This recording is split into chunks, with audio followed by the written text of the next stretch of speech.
You're now watching The Hot Seat, powered by XS Energy Drink. When you're drinking XS, you're drinking the best. Live from the CSL studio, your host, Nesta Can. Today we have a special guest in the hot seat. He goes by the name of JD. What's going on, baby? I'm here. It's interesting that first of all, thank you for inviting me. After beating you last year in fantasy, I didn't expect to ever be invited anywhere by you. So thank you. No problem, man. First of all, tell us about your fantasy leagues. The reason why I joined because I heard so much great things about you, so much great things about your league, the payouts, the money is there on time. You run it, it's organized very well.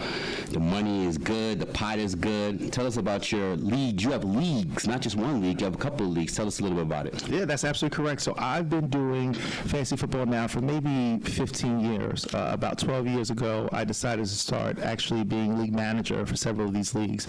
For a couple of reasons. One is I found that in a lot of leagues, it wasn't as interactive as I possibly wanted to be. The other part is a lot of times you would win and then the payout would be like, well, here's a piece of it. Some people still owe me money, and I found that to be frustrating, right? Yeah. Because part of the reason why you do the league is, part of it you want it to be interactive, right? Like it's called fantasy, right? It's not as if we're going out there every Saturday and Monday and playing, right? So you want to make sure that you're enjoying yourself and using it as a stress reliever, right? So one of the things that I did when I became league manager is that I made it sure that we put each other on a network where everybody can smack talk and interact and engage. The other part is make the payouts fun, right? So for example, I have weekly high score, right? So it's not just you're worried about beating your person, you're also worried about what's going on in the rest of the league, right? And then I did some other creative things, right? So for example, if one of the payouts we have all season long, if you lost by if you took the loss with the largest amount of points, so for example, if I lost somebody 180 to 179, and 179 is the highest anyone's ever lost to, you get the biggest loser bucket, right? Which is a payout. So it gives people a reason to stay engaged and interactive, even when you're personally out of it. There's little side things that you can kind of do. And the other part is, I think the community building is so huge, right? Being able to connect and smack talk with people and keeping the season kind of alive and going was some of the things I look to do, and I've been doing it now for 12 years, and I've thought about taking a step down several times, but a lot of the reasons I want to take a step down is because my season went terrible, right? And at the end of it, I'm like, damn this, I'll never do this again. But then I'm right back in, come August. Yeah, and your leagues are competitive, right? You got good managers. Yeah, I got a waiting list for my leagues. Oh, wow. Yeah, no. I got a waiting list for one of my leagues, the one that you're actually is called the League of Champions, right? Yeah. The only way you're able to even get in that league is you've had to win a championship in fantasy before. So, and that league is how much? I heard you're increasing the price, the buy-in this time. Yeah. No, we're stepping that one up. I mean, that one is typically has been 200. We're stepping it up to 250. Nice. Yeah. And that's the highest league that you have so far? No, my highest league is actually my $400 league. Oh, wow, really? Yeah. You got some ballers in that one? I got some really crazy balls. So the crazy part is I had a friend of mine, Steven, who's actually in the league that you're in, and he played in that league 1 year and stepped quickly out of it, because what happens in that league is you're dealing with people who breathe and eat and sleep fantasy, right? So when you have people like the Matthew Barrys talking about sleepers, in that league, people already pick them up 2 weeks ahead of time. Yeah. Yeah, Matthew Barry and what's the other guy? What's the other guy called again? He's supposed to be a fantasy guy. There's Barry and there's the other guy. There's Barry, there's Yates, there's Eisenberg. No, his name will come to me. Okay. But let's talk about, give us a little tips on what goes through your mind when you're drafting. I mean, of course, you don't want to give all the gems and tell people exactly everything that you do, your strategies, but give us some, what goes through your mind as you're drafting? Oh man, well, one is I definitely know you personally are going to probably look at this podcast and take some notes afterwards, considering what happened last year. No, I mean, truthfully, honestly, listen, I want to say whatever information I share with everyone today, 2 disclaimers, right? One is we are in the first week of July, right? So a lot has not been settled. Training camp hasn't kicked off. The second thing and the most important thing that I want to say to people is you don't necessarily win your draft. You don't win your league through your draft. Yeah, I've heard about right? Which is like super important, critical. And the reason why I say that is because after draft is the only time of year where everyone believes truly they have a chance of winning. Yeah, right. Yo, I got a squad. I got this. Yo, you see my team. And I see some people like, yo, my team is trash, and their team right? Like you can't call it after the draft, right? Like it's the only time. So I want to give out those two just disclaimers really quickly. The mentality and focus that I have going into the draft is that I really look to dissect teams in regards to the additions they made, the coaching staff, the offensive line, the defense. I mean, because it all comes into full circle. But the most important piece of it all is let the draft come to you, right? Like the reason why I say that, so many times I see people already know what they need or what they want, right? Yeah. So for example, it's not a league that I was in with you. So last year, I'm in a league with someone who loves the Baltimore Ravens, loves the Baltimore Ravens. And Lamar Jackson last year was going somewhere in the second round, right? And this person was picking fifth, right, in a 14-team draft, right? So essentially, they pick fifth. They don't pick again to like the 20s. You know, they went and took Lamar fifth. Ooh, right? That's a reach, basically. Right, right. Because part of it is like mentally they went into it saying, I gotta get Lamar. Right? Lamar. So no matter where their numbers were, they was like, I gotta get Lamar, right? And the reason why I say that to people is, listen, like, you can love someone. Like, I'm a Cowboys and a Jets fan. It's really that I have either, especially the Jets, it's really that I have a player from that team. I can still love the team without having someone on my fantasy team. Exactly. Right? So like, that's something that people have to understand. The other part is that I know that there's sleepers and busts and things, but it's about the value. Right? The value is everything. Like, if you're getting somebody at the right value, they become your sleeper. Right, so I mean, I'll give you an example. Like, I typically, especially going into last year, I was a big believer in you should have picked a running back within your first 3 picks, right? And I got into a league where I ended up with my first 3 picks being wide receivers, right? Like, so for example, I believe I was picking 5th in that league. I ended up with, I had Tyreek Hill, I had Julio Jones, and I had Devontae Adams, right? Julio was there for me in the 3rd round at the top of it. There was no way I was passing that up, right? Like, so I always say that to people, like, let the draft come to you. Like, because what happened in that draft is everyone went running back. People went running back so heavy, Le'Veon Bell went at the top of the 2nd. Yeah, so because I guess as seasons have gone, because I've been playing fantasy for a while too, it's like that running back position is like, it seems like it's been the most valuable position. Like, they're more consistent and they give you more points. I remember like in 2011, they had quarterbacks going 1 and 2. That year, Peyton Manning was putting up crazy numbers. And also Aaron Rodgers a couple of years, but after a while, quarterbacks, now you can wait on a quarterback. From before, it's like you gotta get that quarterback or that 1 or 2 quarterbacks that put up those numbers, But now it's just been there's running backs. You can wait on wide receivers. People think because it's always depth at wide receivers later on. It's very hard to find like a really true running back. So that's why people go running backs for like the first 2 rounds. So. No, and listen, how many situations do you have it where the running back's a workhorse? That's right, that's a dying breed. That's another thing too. They always splitting carries. Right, so that's a dying breed, right? So I understand when you're reaching for somebody who's a workhorse, like that makes total sense to me, right? But there are not that many of them. Yeah, they're not that many. Right. So I mean, again, and the other part is like if you're in a league where you have to put money up, and this, by the way, I'm a big believer in this. Like I hate the whole snake waiver wire pickup thing. I hate it. Yeah, like, put your money where your mouth is. Everyone has a different ways about to think about the waiver wire. You're the type that have like want to bid. Yeah. I love that. It gives everyone a fair shot. Yeah, it gives everyone a fair shot, and put your money where your mouth is. If you really truly believe in X pickup, hey man, put your money there, right? And like the one thing I will say to folks, and this is a disclaimer, right? This is from all my West Indian folks, all my folks who didn't grow up with much money. Like don't be cheap with it. And the reason why I say that to you is because I was cheap with it last year. Yeah. So Von Jefferson of the Vikings, essentially. No, I'm sorry, not Jefferson. I'm sorry, Jefferson. I was thinking about the Rams. Jefferson of the Vikings had a terrible first 3 weeks, right? He had a good 4th week where I think he had like 4 catches, 117 yards, something like that. And he's on the waiver wire. And at this point, I think I got it's $100 for the year. I think I got like $98 left, right? And in our league that we were in, right? Do you know I drafted him? So you dropped? I'm very big on rookies. I love my rookies. I don't want to give them a tip, but I'm big the rookies, and I saw him because I know him since he came out of LSU. And I had him, and someone told me to hold on to him longer. I dropped him. I said, "I'm gonna get him again." He was gone. Yo, You picked him up? I did. I was so cheap. This is what the disclaimer is, right? Like, this is why I'm trying to get the disclaimer to, like, my fellow West Indians. Like, see, I come from a really deprived background, right? Yeah. My kids, I tell my kids this all the time. So it's hard for me to spend. Like, even in fantasy, it's hard for me to spend. Wow. So when it was time to put money up for him, it's week 5. I'm like, damn, like, I think he could be nice. But I was like, but it's week 5. Like it's too early.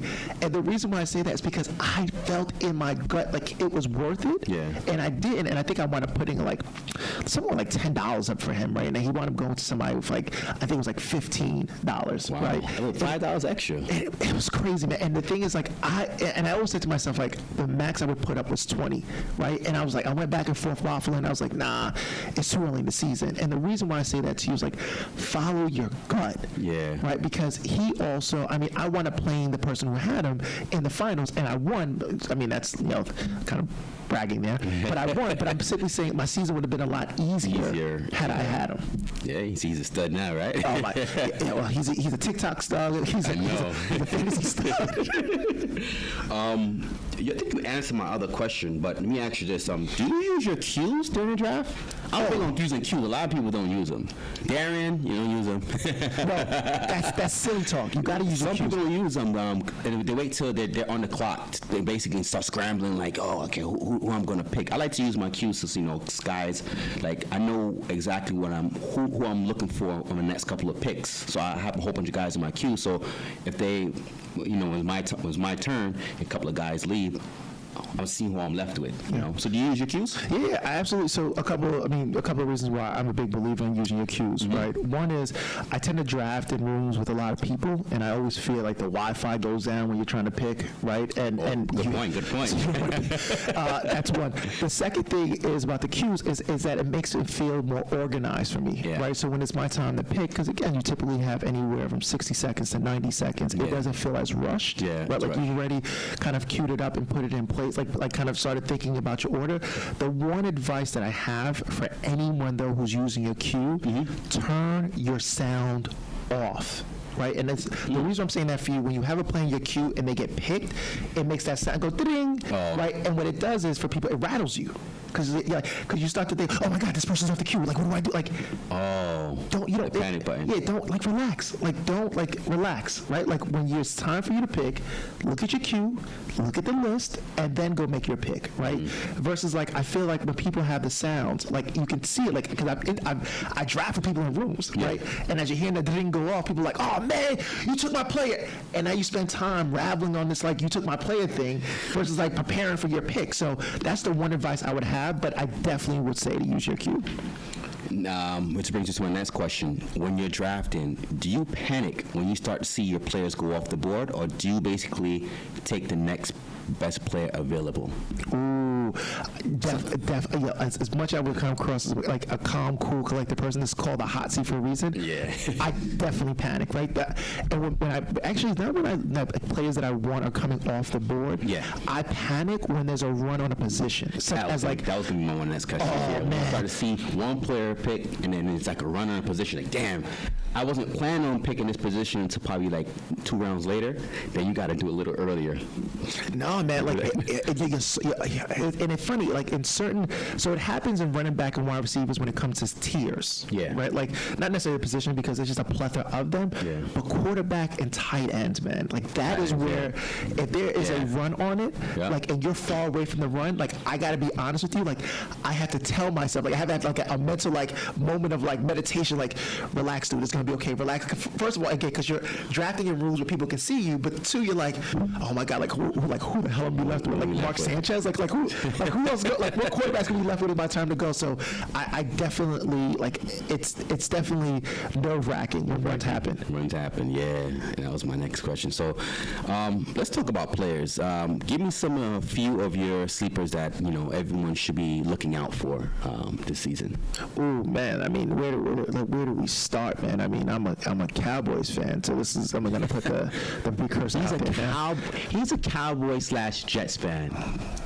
There's a good reason for it. There's a good reason. So first of all, I'm an 80s baby, right? I mean, the Cowboys became America's team in the 90s. The second thing is the school that I went to, the Jets actually they practiced across this street from us at Hofstra. So after football practice, I would go check out the Jets, right? So because of those two things, I've become fans of both. But let me just also put a disclaimer out there: both have been terrible for years, right? Like, so when people are like, "Oh man, you got two teams, you got two teams, you got two," I'm like, they're two terrible teams. Like, and the Cowboys, like, people who don't even care for the Cowboys still hate us. Yeah. So it's not as if I'm picking like bandwagon. It's not as if I'm saying I'm a Kansas City and a Packers fan. Like, like I'm winning recently. Like, I'm not doing any of those stuff, right? So, so that's the disclaimer out there. I do think Zeke Elliott. This is a make or break year for Zeke, in my personal opinion. Yeah, I was gonna say that. So you think he's a sleeper? I think Zeke's a sleeper, and I'll tell you why. Like, I think Dak. I think that the defense is definitely gonna be better with the Cowboys. And I know you and I were talking about this offline. Yeah. Listen, we spent all our draft picks on them, right? And I think that itself is gonna make us in a better place, and it won't feel like much of a shootout. I think you also have to look at Dak's numbers, right? Typically, Dak has averaged around anywhere from like 4 to 8 rushing touchdowns within the red zone, right? And a lot of it's on zone plays. After Dak's injury, I don't think you're gonna give him those plays, right? Like, I mean, listen, I'm watching pre-camp. I see that Dak looks healthy, but like, you don't want to risk those, right? And I think you're gonna look. This is an opportunity for Zeke in a lot of ways to really dominate those touches, and the difference in fantasy is touchdowns. Yeah. Right. Like, if you go from anywhere from like 4 touchdowns to 10. That's a huge difference. If you look at Devontae Adams' numbers, for example, right? What makes Devontae Adams the best receiver in fantasy last year was a touchdown. Touchdowns. Right. So you think they're going to ease off Dak from running again? They're going to get more carries to Zeke, basically. Yeah. They don't want to injure himself. Yeah. Like they did last year. Yeah. I mean, and that was a freak injury. I mean, you do have to worry and think about Pollard, though, right? I mean, Pollard had a fantastic year last year. He took a step forward. I mean, but they're invested in Zeke, right? So, I mean, I think Zeke is somebody that I'm looking at and thinking to myself, like, hey, like, this could be a great opportunity for him to reestablish himself, right? Because when you look at the running backs that are going in the first few picks, like, I mean, there's a lot of question marks, right? Like, I mean, think about it. Like, around Zeke, you have Saquon Barkley. Does he even play week 1? Yeah, I was gonna ask you. He's gonna be one of my questions too, but we'll talk about it. Sorry.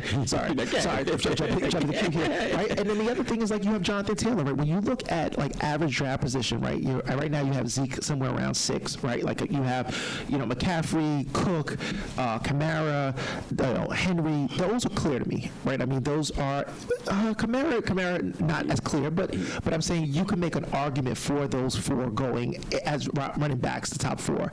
After that, it's a lottery, man. Like, I mean, and I think why not put into Zeke, considering one, I think they might be in really competitive games, because I think when you look at the division that they're in, it's just always just like a messy, dirty division, right? Like, where you could win a division winning 8 games for the year, right?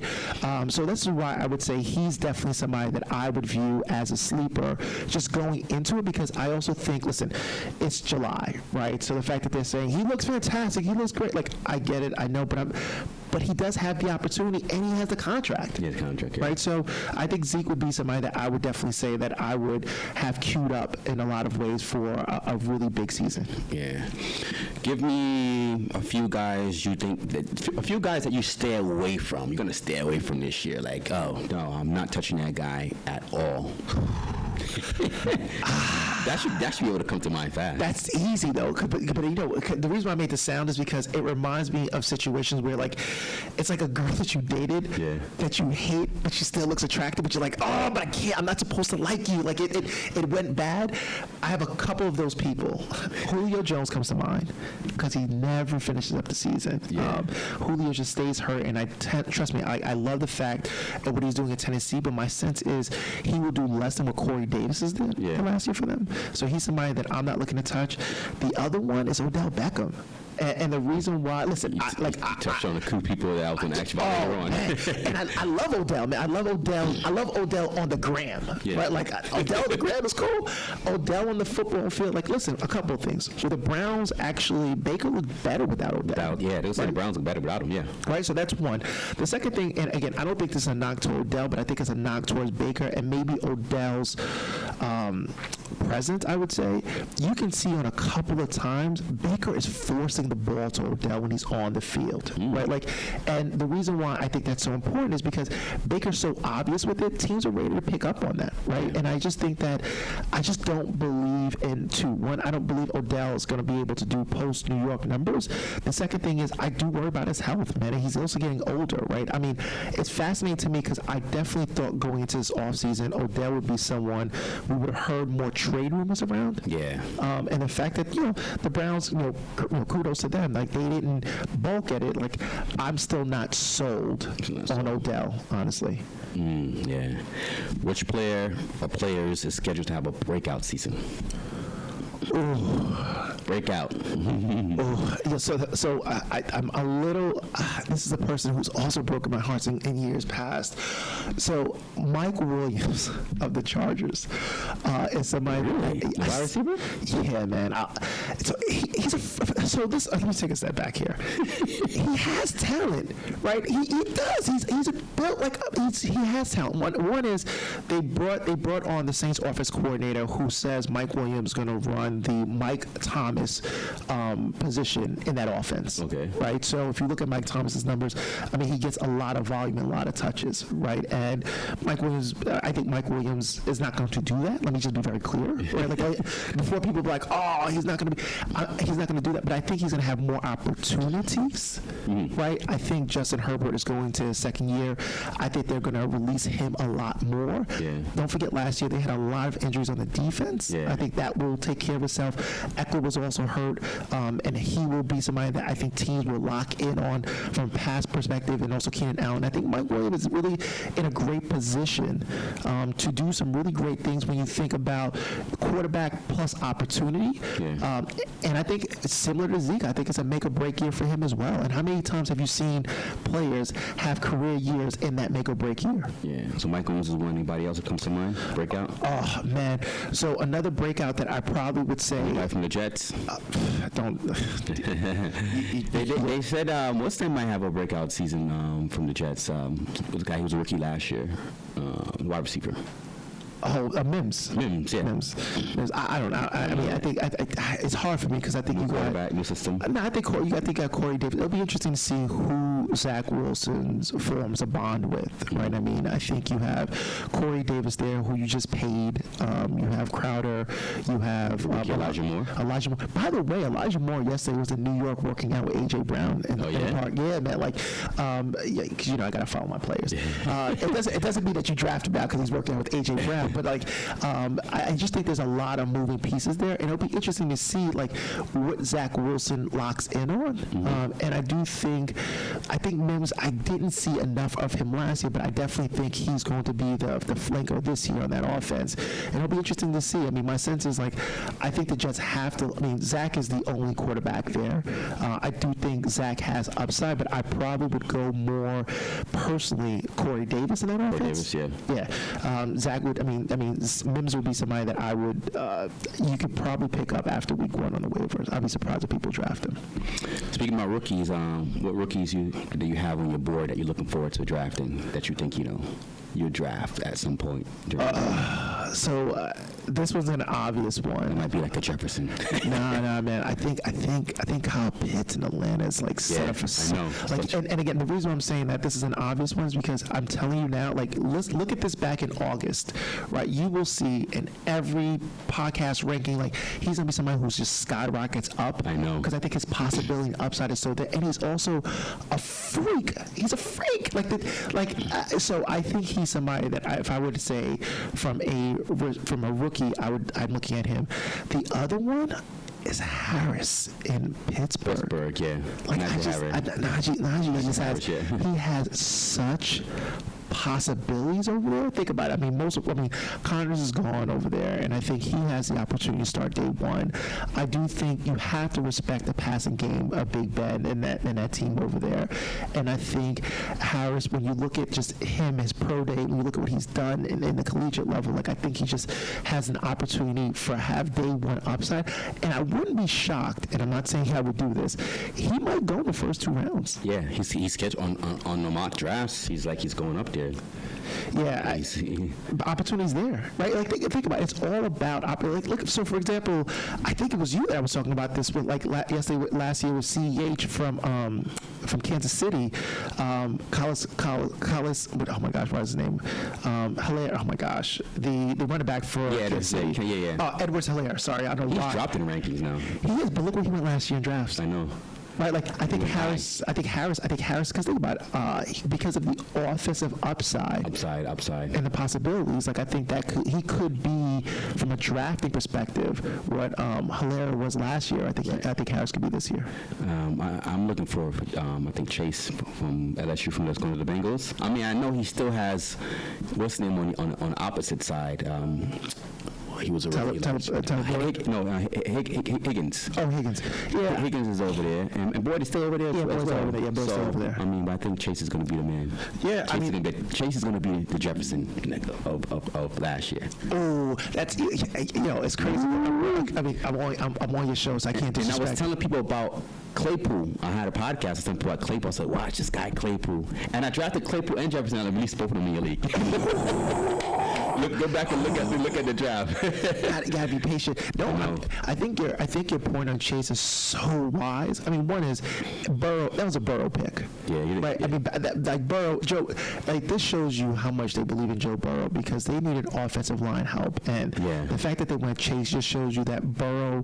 I mean, they have an immense amount of respect for him, and they're going in the direction that he feels he needs help in. Mm-hmm. And it's clear to me. Listen, if you look at what they did at LSU, Burrow. I mean, that one at Burrow's senior year. I mean, Chase has all the upsides and also the physical characteristics to be a number one. So that's a great call by you, by the way. Yeah.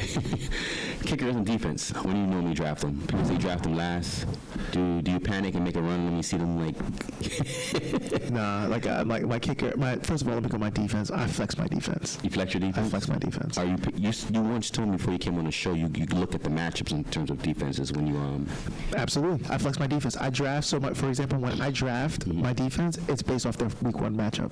Oh, really? Yeah, man. Like I'm not because again, for you to go for an elite defense, you got to go in somewhere like the 6th or 7th or 8th round. I'm not doing that. I'm adding depth. I know depth. Yeah, and back in the days, you knew like when they had Legion of Boom. Okay, I got to get this defense. This is gonna be a solid defense. But now you don't even know which defense is gonna be the defense. Like I think the year before, when the Patriots had the best defense in the league, they was putting up big numbers. We knew that. No. And again, well, first of all, let's I don't mean to put you in the hot seat. You are a Bills fan, of course. You're gonna hate on the Patriots, but no. But I think you're right. Listen, I just don't think you have enough elite defenses nowadays, and exactly. I think the elite defenses go against elite offenses, so you can't play them every week the way you were able to do, like with the Ravens or the Seahawks. Like, so for me, I'll flex it, and for example, and again, maybe one of my last 3 picks or so, I'll get a defense that again, it's really based off of the either week 1 matchup or the first 3 weeks. Yeah, I do that too. So what I do is I'll do that, but I'll try to wait. I like when they get in to week 4 or 5 when I know who the bad teams are and I feast on them. Yeah. So I'll say, okay, I'll look further down the line who are they playing, and I'll go and pick up, on the waiver wire a couple of those, about 1 or 2 of those defense, put them on the bench. Let's say Cincinnati's the worst team at this point. They're like 0-6. Thank you for not saying that. I appreciate that. They're 0-6, right? And I see the next couple of matchups, they have 2 teams that they're playing against, and their defense is on the wire. Before anyone picks them up, I'll go and pick those 2 defenses up and keep them on the bench. So at least I have them in my back pocket. So, I mean, if you know what I'm talking about. No. I totally get what you're talking about, and that's a smart thing to do, man. Like, this thing about, again, I just don't believe in defenses like that. Like, I just don't think they're consistent enough, and I also don't think they're worth the value. I'd rather. So, for example, let's just say you're even in the 7th round, right? Let's just say in the 7th round you've already drafted 3 running backs, 4 wide receivers. You have a quarterback, but you don't have a tight end, right? Like I'd rather add either depth at either the running back position or get a tight end, right? Versus getting a defense that again, like I can't count on and know that I'm going to play every week, because again, like the good defenses, a lot of them are predicated on them being on a good offense, but they're not that great. So for example, like Kansas City defense, right? Like they cause a lot of turnovers, right? But part of it is because Patrick Mahomes creates that situation for them. It's not because the defense is great. So when they get into a shootout, what do you do? Like is that a great situation for you? And for a kicker, oh man, like I go back and forth with this. Should you even have a kicker position on your fantasy league? Yeah, some I play in some leagues where they don't have any kickers, and some people have kickers. So because people feel that they don't add value. No, that's it. I mean, again, I've never. That's played. why you got to add the value to the kickers a little bit, in the settings a little bit. You said nah. No. You're right, but I mean this is. I mean, first of all, every league I'm in has kicker, right? Yeah. But I do know the trend is moving away from kickers. Yeah. But even with that, like think about it, add another position, a flex position. Some people do that. They take away the kicker and put it in a flex position. Yeah. But I mean, for kicker, I definitely wait. Like kicker's always my last pick. Always. Yeah, you can always find a kicker. I'd rather go get a third quarterback, which I would never do, by the way. Never have more than 2 quarterbacks on your team. Never. But I'd rather have an extra wide receiver or running back or just depth, and then, again, I'll wait for the kicker at the very last pick. Wait for a kicker. Okay, I'm going to put you in the hot seat, rapid fire. Okay. Give me your top 5 running backs. Top 5. Oh, my top 5 running backs. In sequential order, or you just want my top 5? Yeah, I mean, you could either or. All right, so, I mean, I'm definitely going McCaffrey. Why is he number 1? He's great. Well, he's been banged up, a little small guy. I'm going Dalvin Cook number 1. He's been more consistent to me. Dalvin Cook over McCaffrey. I don't care what anybody says. Come on. Give it to me. I go McCaffrey. I'm not saying I go McCaffrey, because I go McCaffrey if you play in PPR leagues. McCaffrey has more upside. Yeah, right. He's more featured in the passing game. I hear what you're saying, right? I'm not discrediting it, but I would just go McCaffrey based off of total upsides. And when you look at the offense and the amount of work he has to do on it for them to be in contention, I go him. The other reason why I go McCaffrey, honestly, is like when you look at the division he's in, right? I mean, that South division, I mean, you have the Falcons, you have the Saints. Like, none of those defenses really scare me. Playing them twice a year, right? Yeah. Versus, I think, with Dalvin Cook, like, you play against the Packers, like, plays against the Bears. Like, I mean, they're tougher slates of matchups he has, right? And this is where it goes back to what I was saying to you. Like, I do look at the defense, because that's why I would go McCaffrey, right? Because he is playing, he's playing in a division where I truly do believe there are more shootouts. The defenses aren't as scary. I also think the way in which a team is having to utilize him just to be competitive, right? Like he's just more of in the whole total scheme of the offense. Versus, I think Dalvin Cook's not a bad option. Listen, I had Dalvin Cook in several leagues last year and won with him, but I just think McCaffrey has more upside. Here's why I go Dalvin Cook. Now, it's like the opposite. Dalvin Cook, he started off being injury prone, but then he's shown, like within last year or so, that he can actually stay on the field. Now, what's the name? McCaffrey, he seemed like he's been kind of banged up a little bit as of late, too. I feel that the Vikings have more weapons. With Jefferson on the outside, have more weapons where they can spread out the offense. I feel with McCaffrey, he's like, they'll just put him in the box. Like, when you figure they're going to snap the ball, you think it's run, or it's at least a screenplay going to McCaffrey. So they're more zoned in on him. I mean, they got a couple of weapons over there, too, as well. I mean, now, Sam Darnold, your boy's over there, right? Watch Sam Darnold have... I was going to say that. He's going to have a crazy season over there. And it's just going to be like, dang, you should have kept him and then use a pick on something else. This is why you should never be a fan of a losing, terrible organization, because when players leave your organization, they're going to freaking look like all-stars. So I think you're right. Listen, I think you're right in regards to the offense. Like, I think there are more options. I mean, but don't forget, there's Robbie Anderson over there, there's DJ Moore over there. I mean, there's some things over there, right? And don't forget, Robbie Anderson and Sam Darnold, and again, let's advertise with them now. They're reconnecting. Right? So there's a chemistry there with them, right? So I mean, so McCaffrey's still number 1 for you. I would go McCaffrey number 1. 2. I would go Dalvin Cook. I'm not crazy now. 3. I go Derrick Henry. Okay. I go Derrick Henry. Derrick Henry, that's not bad. Yeah, I just think. Listen, I love the fact that they added Julio Jones. This team is still going to be. I mean, they're going to run the ball, and he is. You can't stop that dude coming at you. Have you seen this dude's thighs? And it's like, and again, I'm not talking about Popeye's chicken, by the way. I'm talking about like the dude's actual thighs, right? Like, I would go personally. I would go Derrick Henry. 4. Don't tell me Kamara.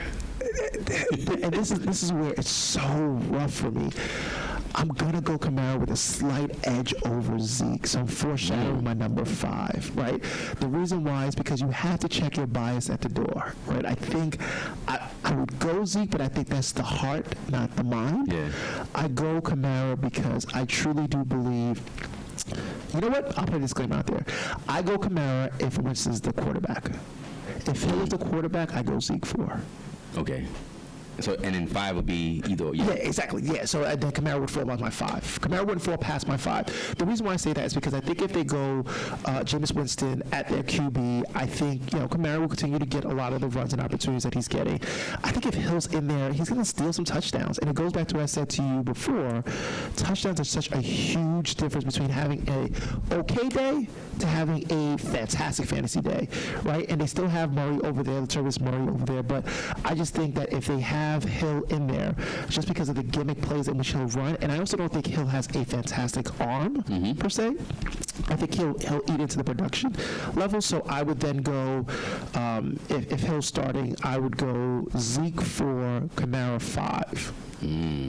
How about Aaron Jones and Nick Chubb? They follow on the top 10, but they're later on.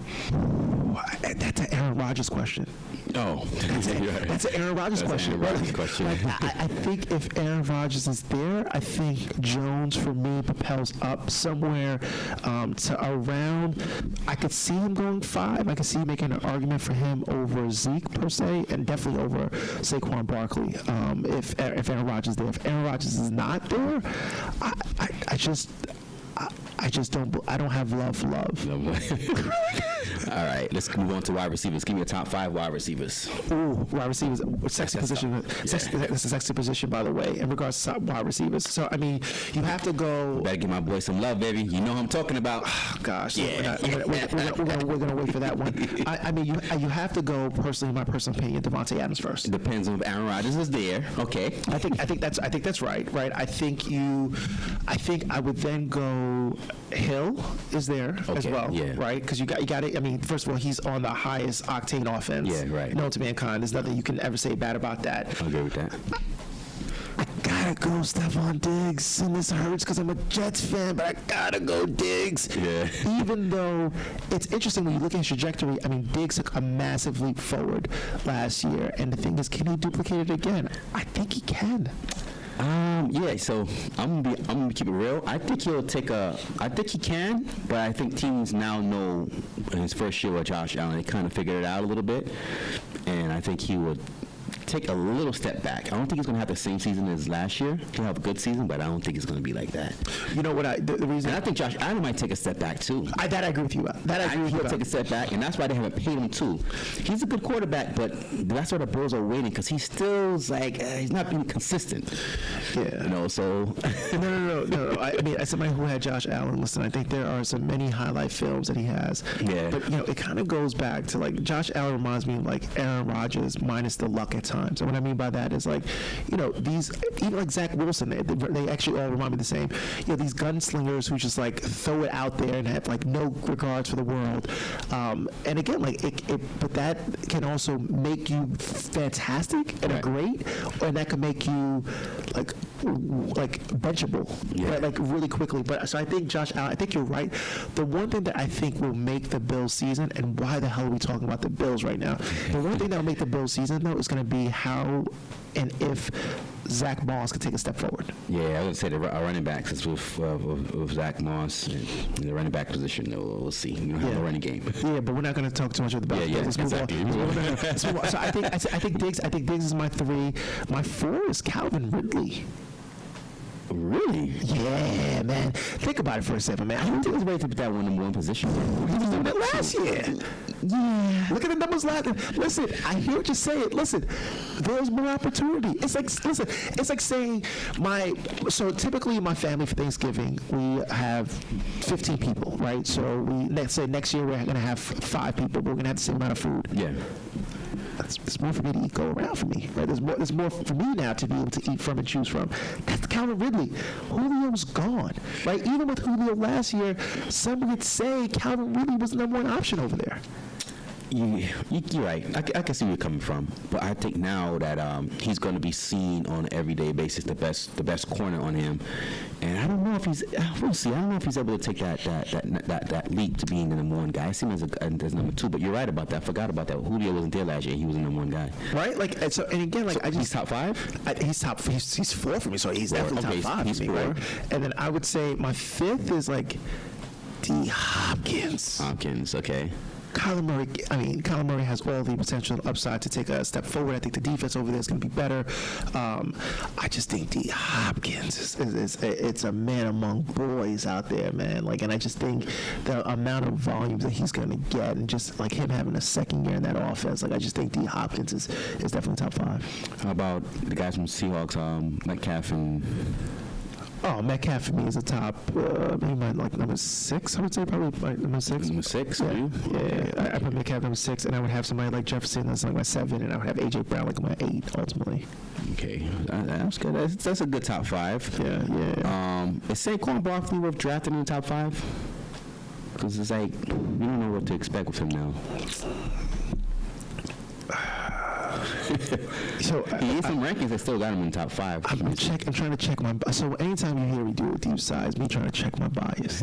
Right? I mean, I think Saquon Barkley has the potential to be a top 5. Mm-hmm.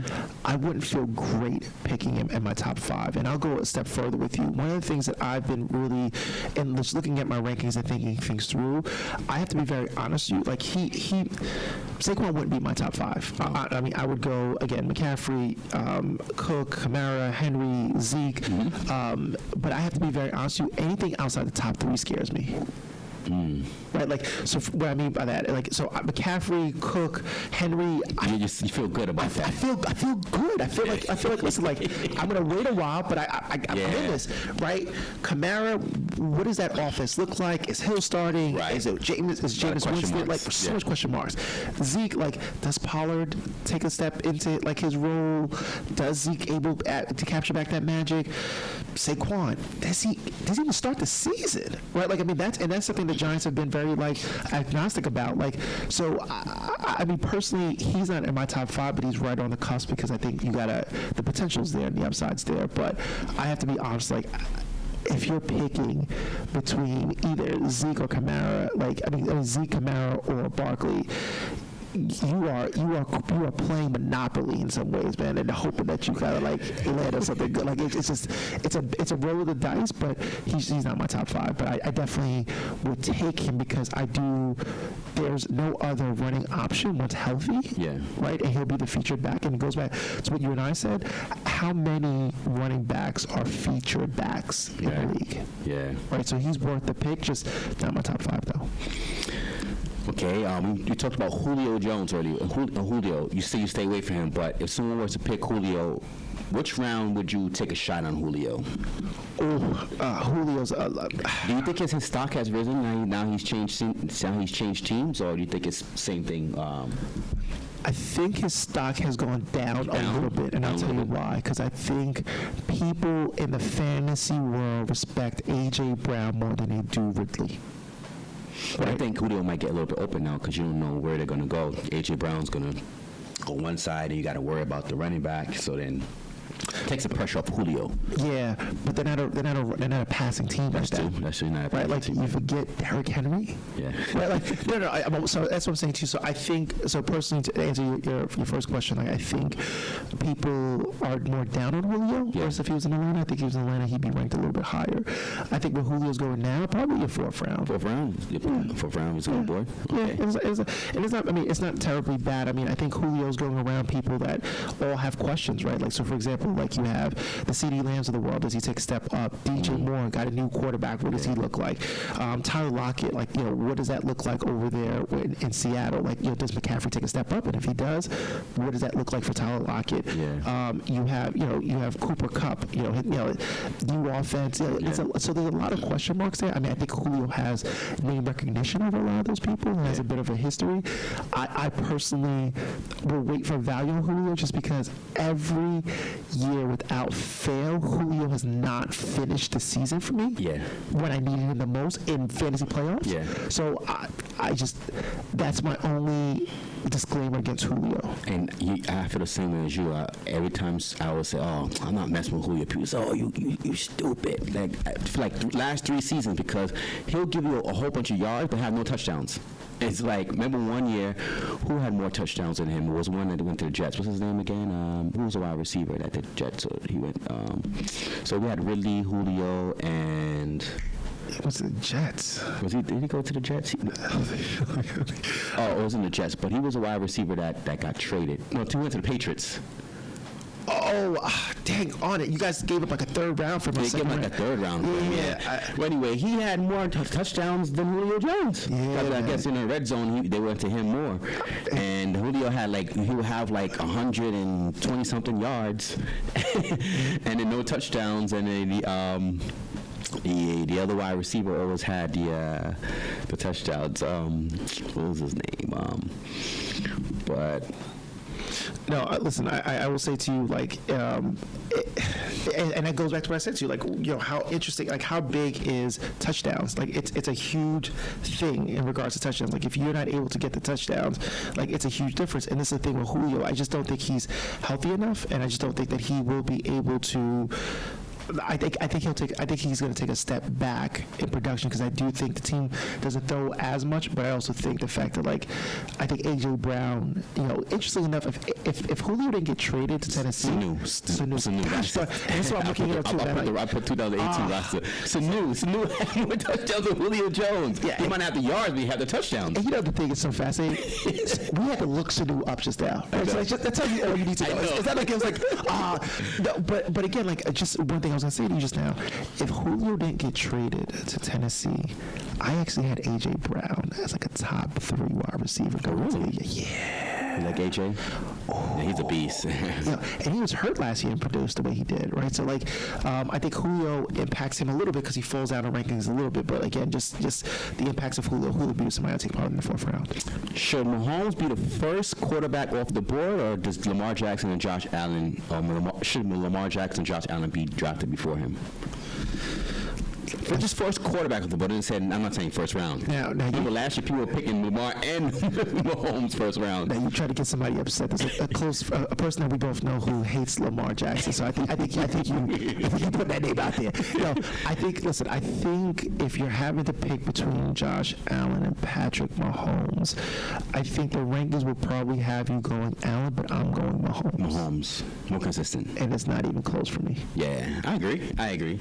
Ooh, that means a lot with you. I mean, with your Philly just being what it is. Yeah, I mean, I agree. I mean, we know what you're getting from Mahomes. You know what his offense is, and I mean, people might pick Josh Allen because I see Josh Allen take the top 3 quarterbacks ranking because he the passing yards and the rushing, so that you get a little bit of both. I think that's what makes Lamar Jackson too. Like, well, I don't know about the passing yards, but the rushing, the touchdowns. They both give you more rushing touchdowns than Mahomes, so people, will probably pick those 2 over Mahomes. But I'll still go Mahomes. Yeah, I totally agree with you about that. Now, which round would you pick Mahomes though? Ooh, you're not big on picking quarterbacks early, right? No, I'm not. No, yeah, I agree. I'm not. If he was. You'll miss out on him. You can't go. You can't expect 4th round. I know. If I'm picking in the top 3, if he's in the 3rd round, I probably would go with Mahomes at that point. Let me ask you this question real quick, too. Has there ever been time in the draft, I know it happens for everybody, where you I want to pick this guy here, but he'll come back around to me. And just when you think he's going to come back around, then someone picks him up. Or sometimes when you have your eye, you're ready to pick next, you have your eye on the person, and the person before you picks that person. Have those 2 situations ever happened to you? I think it happens several times in the course of a draft. Right? Because this was, again, it goes back to what I said to you. It's all about value, right? So for me, I'm always shooting for value, right? So for me, like, I do, that happens to me all the time. This is why I say to people, create a cue, but don't have the sound off of the cue, right? Because I understand the impacts of the psychological impact when that sound happens, where it's like, damn it! Yeah. I was a pick away from getting this person, like, or 2 picks away from. So that's what I'm saying. So that definitely happens to me. The other part, going back, because I know we were just talking about Mahomes, you know, I actually have one of my sleepers being McCole Hardman this year, because, you know, Sammy Watkins is not there. Sammy's in Baltimore, yeah, he's in right? Baltimore. Like, Sammy's in Baltimore. Like, I just think that offense can actually carry another wide receiver, a third wide receiver, right? Because you definitely have Kelsey and Hill there. But I again, just doubling back really quickly, Mahomes for me is somebody you plug and start. But the only problem for me, again, is about value. I just feel like I probably wouldn't go with him unless I had a pick in, again, the top 3 picks, and again, probably wouldn't go with him until the 3rd round. Dak or Russell Wilson? Russell. You want Russell over Dak? I go Russell. Okay. I think Russell has more running opportunities this upcoming year, and I think, you know, DK Metcalf took a huge step back in the second half of the year. I think they're going to correct that, and I feel better about Russ, honestly. Russ, okay. Best tight end in football right now, fantasy wise. Who you going to pick up the board? Kelsey. That's kind of obvious. I don't think. Listen. The gap is closing, though. I mean, remember it was Kelsey, Kittle, and a little bit. No, it's not closing. No, and I'll tell you what I mean. I like to do from Oakland is a pretty good Waller. Yeah, the only problem I have with him is, like, can he do it again? Like, can he do it again? What happens with Carr? Is he there? Is he there for them long term? Is he their guy long term? The thing with Kelsey is a couple of things. One is, it's clear he has a huge rapport with Mahomes. The second thing is that there's so many options there, but he is one of the featured options there on a high octane offense. Right? Like, that are looking to put up points, right? You got to put him as your one, right? I mean, then I think the argument becomes, like, Waller and Kittles, right? Kittles is somebody that was hurt most of last year. Yeah, right. So, like, that. Remember, Ertz is up there now. Ertz is falling off. Oh, man. I think Ertz is somebody that they've talked about trading. Right? Yeah. So, where would he be when the season starts is another question that we have. But Kelsey's easily the best fantasy tight end. Easily. 2 years, Kyle Pitts is going to be the number 1 guy. That's not a bad take. That's not a bad take. Like, I think that's not a bad take. I mean, listen, like, we all know the evolutions of things, but I'm simply saying, like, I just think right now, going into it, like, I just think Kelsey is that guy. And the question I would even ask to you now, right? They put you in the hot seat. Yeah. Where would you draft Kelsey? You know what? Part of my draft strategy, I don't know if it's in your league, but I have, like, different ways I draft. I used to draft a tight end in the 2nd round. I used to go running back and tight end, because let me tell you, the tight end position is very, it's like the running back position, but even worse. There's not very much value at the tight end position. So, in a couple of leagues, don't laugh at this. I used to go when Kittles was actually doing what he had to do. I went Kelsey then Kittle. Ooh. I know. Or I mix it up. I got a running back, tight end, running back, tight end. So I will have 2 running backs and the best 2 tight ends. And I got both of them. Now, I mean, listen, I got to put you back on the hot seat. I got the 2 best tight ends. I'll prepare 1 tight end, and the next one as a flex. And then I had 2 good running backs. And then the wide receiver, it's the depth at wide receiver, and you can always catch a good quarterback later. So I'm beating you every week. If I'm going against you, I know my tight end position is solid versus yours. I know it sounds weird. No. Hey, listen. No. I'm following it here. I mean, it's so funny, man, how minds work. I loved your idea, but for different reasons. I loved it because I think, like, after week 4, you're such in a great trading position. That's what happened too. Guys are always coming to you, need a tight end. Let me get one of those tight ends. Right, like that's cool because you're talking about going through, like, going across the finish line. I was like, well, I can tell, like, week 4, week 5, like, I'm in a great position because I now have some draft. I have some trade collateral that no one else has. Yeah. Right, like, because tight ends are so finicky. For you to have 2 of the top 5 or top 6 tight ends, like, people are salivating because a lot of people. I probably say 1/3 of the league are flexing tight end spots. Yeah. Right. So, like, that's a primary market for you. So that's why I think it's a good idea, especially if you're looking to trade. Especially if I would have, like, let's say it's a 12-team league, and I'll have, like, the 8th, anywhere between 8 and later to pick. or I have a back-to-back, 12, and then, once you pick the last pick, the snake, you have back-to-back picks, I would get a running back in the first round, and then I would go Kelsey the next round 2.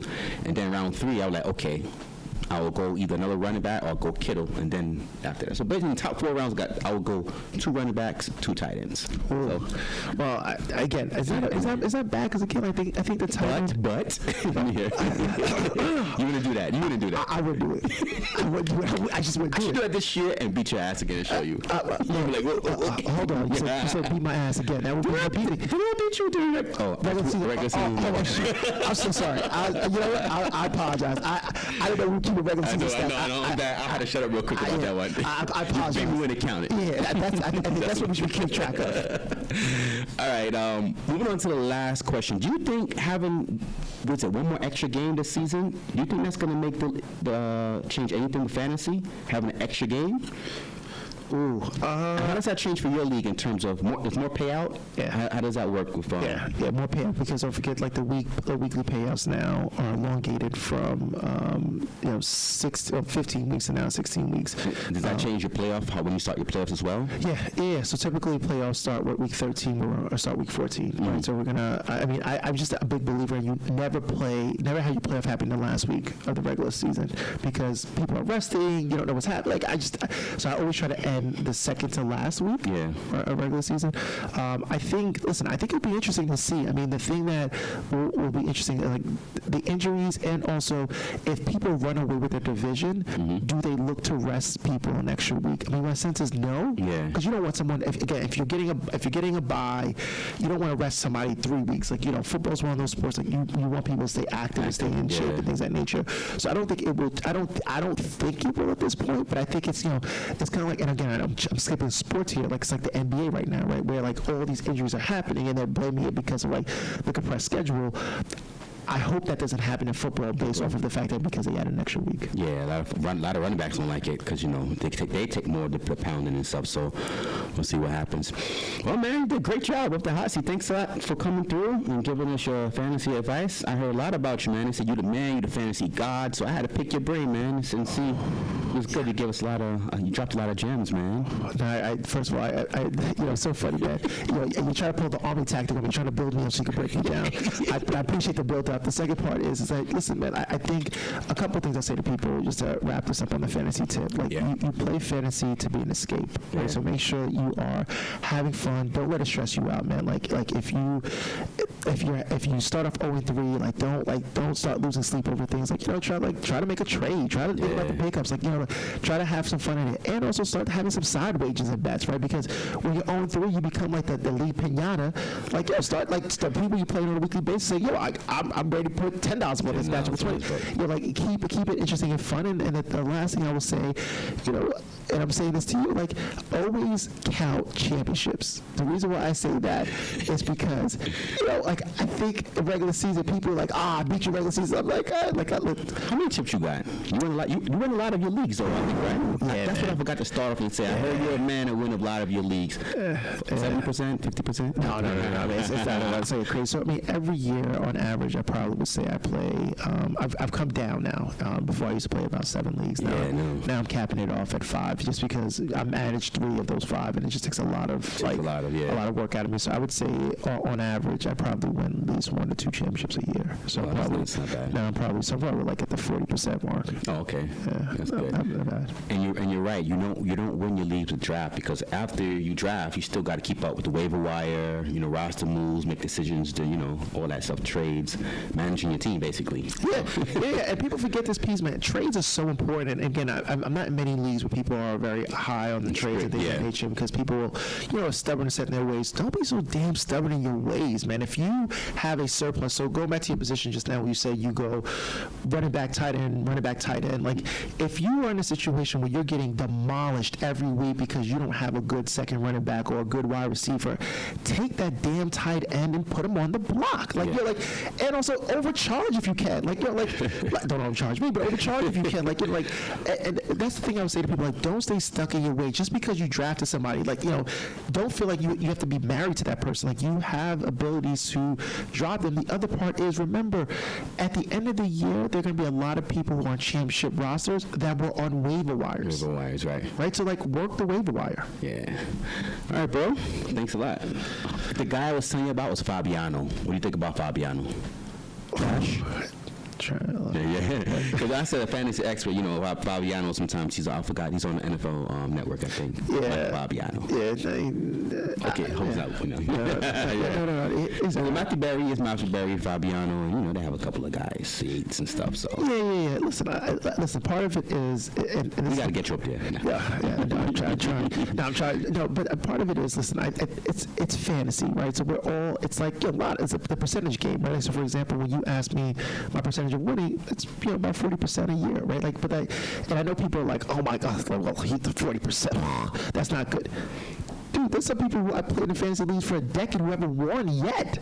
Right? Like, I'm serious, man. Like, it's hard. It's hard work, man. Like, it's not, it's not this. And again, like, let me be very clear here. You could put me in a room full of rookies, and I still might not win that league, right? Because they might just get lucky. Like, luck's also involved in it. So I say that to people who say, like, listen, I think the Fabianos, the Matthew Berrys of the world, like, I think they make their proclamations on people, and listen, it's like being the acumen weather. Like, you could be. It's okay to be wrong, like, because you're not going to always be right, but I'm always saying to people, do as much homework as possible and like use your logic, right? Like, follow your logic. Like, once you get 3 or 5 years in, stop listening and stop having other people guide you. Like, follow, you've been in it long enough, like, follow your intuitions or follow our intuitions. But yeah.